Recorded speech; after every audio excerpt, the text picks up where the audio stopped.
jumpa lagi di Jagat Review TV. Selamat menikmati informasi berita hari ini.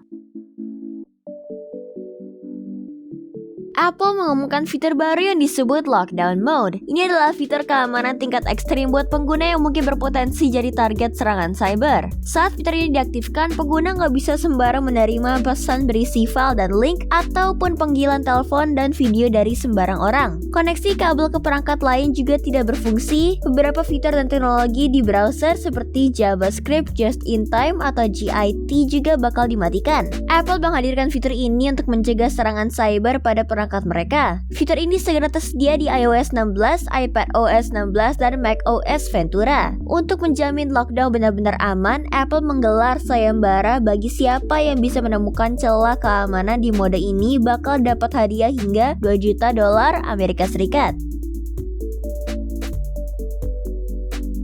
Tahun ini, Apple bakal merilis Apple Watch generasi ke-8. Rumor yang beredar menyebutkan bakal ada edisi baru untuk Apple Watch yaitu khusus untuk olahraga ekstrim. Beda dengan versi standar, versi Extreme Sports ini punya fitur memantau suhu tubuh dan juga sensor ketinggian. Bodinya juga lebih kokoh dan punya layar yang lebih besar hingga 7% dari versi standar. Harganya juga bakal lebih tinggi yaitu di sekitar 10 jutaan rupiah dibanding versi standar yang dijual di harga 7-8 jutaan rupiah. Tapi ini masih sebatas rumor dan baru bisa dipastikan saat dirilis resmi. Oh iya, kabarnya sih ada Apple Watch versi SE juga yang harganya lebih murah. Semoga rumor ini benar ya.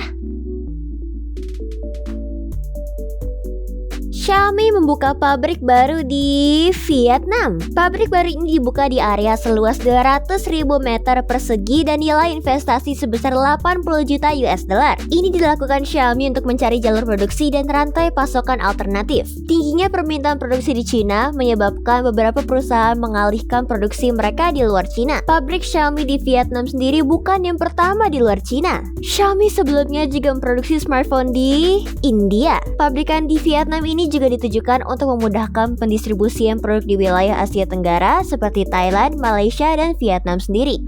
Kenapa nggak buka pabrik di Indonesia sekalian aja ya? Kan pasar terbesar di Asia Tenggara loh. Tidak lama yang lalu kami mengabarkan soal teknologi pengisian daya super kencang dari iQOO. Nah, iQOO baru saja mengumumkan secara resmi bahwa pihaknya akan merilis iQOO 10 series di Cina pada Juli 2022 yang mengusung teknologi pengisian daya super kencang. Perangkat versi Pro di seri ini nantinya akan menggunakan Snapdragon 8 Plus Gen 1 dan juga charging hingga 200 watt yang pertama kalinya hadir di dunia. Pengisian daya 200 watt atau 20 volt 10 ampere ini diklaim bahwa isi ulang hingga 100% hanya membutuhkan waktu 12 menit. Rumor lainnya termasuk iQOO 10 Pro akan memiliki layar 6,78 inci, Quad HD Plus dan refresh rate 120 Hz, juga memiliki RAM hingga 12 GB dengan storage 256 GB. Sudah lama lini iQOO tidak meluncur di Indonesia. Apa mungkin Vivo akan memboyong ke Indonesia dengan nama lain?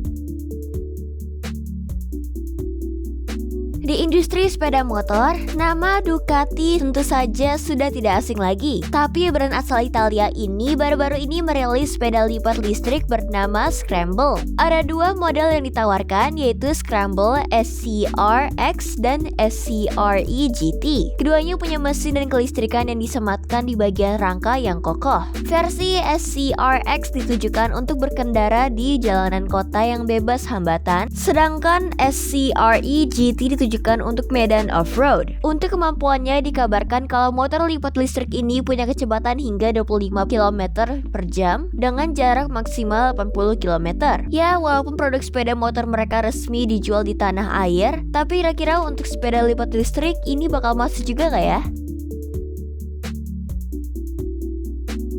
Dalam beberapa waktu belakangan ini, Twitter kerap memberikan sejumlah fitur baru dan mulai menguji cobanya. Kali ini Twitter tengah menguji coba fitur yang diberi nama Code Tweet, di mana fitur ini akan memungkinkan dua akun untuk melakukan kolaborasi tweet bersamaan. Cara kerjanya sendiri cukup sederhana. Pembuat tweet utama bisa meminta orang kedua untuk ditandai dalam tweet yang dituliskan tersebut. Setelah akun kedua setuju untuk menjadi co-author, maka tweet akan menunjukkan bahwa unggahan tersebut ditulis ditulis oleh dua akun yang berbeda. Pengguna hanya bisa mengundang satu orang saja untuk bisa menjadi co-author dalam quote tweet tersebut. Dan saat ini baru bisa diakses oleh sejumlah pengguna kecil saja untuk wilayah Amerika Serikat, Kanada, dan Korea untuk waktu yang singkat.